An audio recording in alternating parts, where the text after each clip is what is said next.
បាទជួយស្ដីបងប្អូនអរគ្នាថ្ងៃនេះខ្ញុំបាទមកចាប់កដោបខ្លួនឯងខ្លះមកចាប់ត្រង់មួយនេះចឹងត្រង់នេះបានប្រហែលនេះបងប្អូនបានប្រហែលនេះ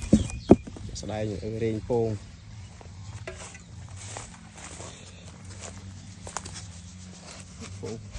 ធ្វើរែង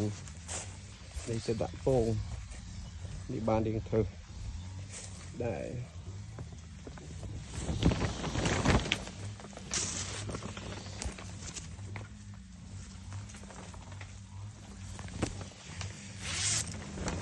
បងប្អូនធ្វើការពងកដោបអីអាចដាក់ការកំងបាននៅពីនោះតទេយ៉ាងនេះយកមកមិញជាមួយមុងបងប្អូនធ្វើការពងកដោបឲ្យកំងបាននេះពងតទេពីកាញ់អូខេនេះពងកដោប